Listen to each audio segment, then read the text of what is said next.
Terra's story, Chapter 38. Marius's dodge threw him off balance. He fell hard. Again he rolled to hands and knees, but not as quickly this time, and leapt up, crouched, and scanned the room, for the first time taking in the shadows of others lining the periphery of the large salon. The light around each of them pulsed, brighter now.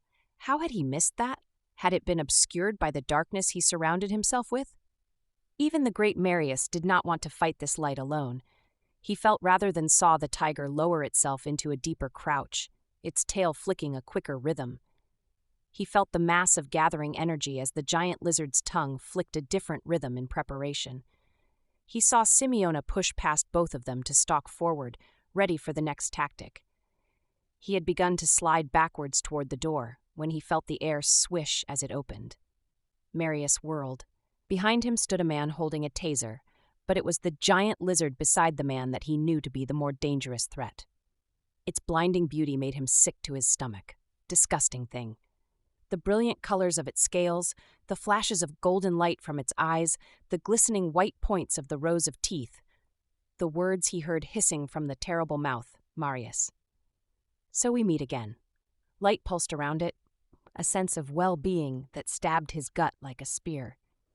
He doubled over in shock, clutching his middle, looking around frantically for a way to escape. As they watched, the image in front of them wavered, became less solid, wavered again, and dissolved into smoke, just as the demons had done. The stench and disruption in the field swirled around like the contents of a flushed toilet for a minute longer before disappearing with a tangible pop. Brian, crouched beside Mama with the taser at the ready, slowly lowered his weapon and straightened up. He felt the ripple in the field as the gorgeous lizard beside him morphed into her equally gorgeous woman form. He smiled when he saw the ripple in the field around the tiger, and Joni rose to standing, rolling her shoulders and kicking out her legs to release her tension. "Some tabby cat you turned out to be?" He telepathed. Her answering smile was a bit bashful. "Once you're a feline, it's just a matter of thinking bigger." She telepathed back. Terra, too, was stretching her arms above her head and twisting slowly side to side from her waist, as though reorienting back into her human form took some getting used to. A light buzz filled the salon as the supernatural energies integrated into the natural. Christine's frantic murmurs in Cap's ears drew their attention. Instinctively, they all gathered around the four people still bound and gagged, still slumped unconscious in the chairs, still bound by the spell of the sorcerer. Terra knelt in front of them, Cap, Jameson, the mayor, and a woman she didn't know. She felt Simeona's presence beside her and looked up. "We need to clear this dark binding, Mamo." Simeona nodded. "Yes, go ahead. You know what to do." Terra started. "I do?" Then she checked the impulse within, and comprehension calmed her expression. "Ah, okay." She stood, and once planted solidly on her feet, she raised her hands. She felt Mamo on her right and Mama on her left. She saw Joni and Brian circle around behind their subjects, where Anita, Joe, and Jeff joined them. Seeing all the raised hands adding their energy to hers, Terra sensed into the nature of the bindings the Dark One had used to enslave these officials. Nets. It's like they stepped into a snare that captured them as it lifted on the ground. She reached into her back pocket, pulled out her collapsible dagger, and snapped open the short, sharp blade. Using her etheric eyes to see the mesh, Terra leaned over Cap, slid her blade into the netting at the top of his head, and began to cut away the binding. Her blade angled away from his tender flesh. Terra cut the strands on first one side of his head, then the other, then peeled the netting down his shoulders. Once his arms were free, she sent the blade slicing down the front of his torso. As the webbing fell away, Cap began to awaken. He gasped, taking in great gulps of air, and began to struggle, finally stomping his feet as though to rid himself of the last shreds of the binding. Lucidity was slower in coming than movement.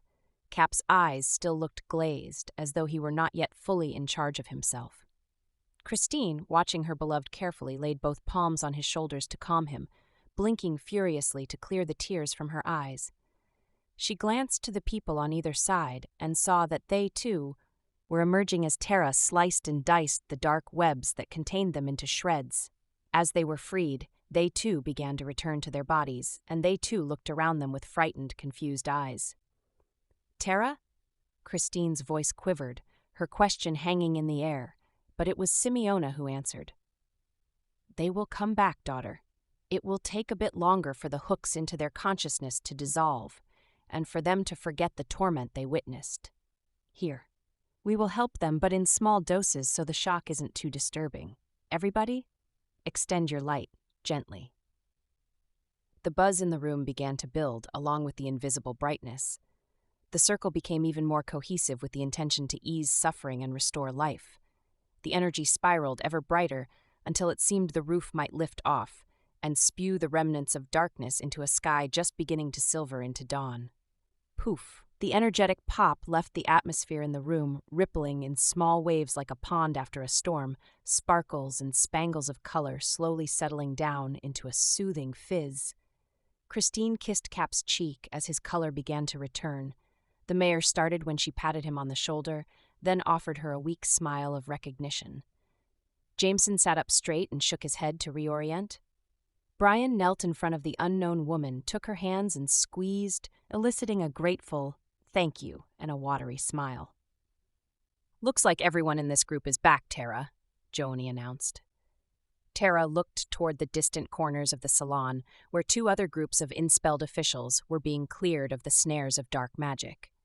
Relief was palpable amongst all those holding the light and watching their leaders and officials slowly return to themselves. A crackle of static startled them as a man's voice called from the pocket of Brian's cargo pants. HQ? Is everything all right? He dug into the pocket and pulled out a small radio, thumbing the button to answer. Roger that, Brian responded. The voice continued, We saw a real light show out here on the perimeter, and there were several, well, they felt like the shock waves of a mortar blast. So.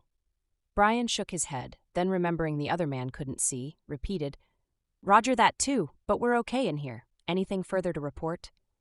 He waited as the silence built. Several of us saw some things you might find it hard to believe. He tapered off.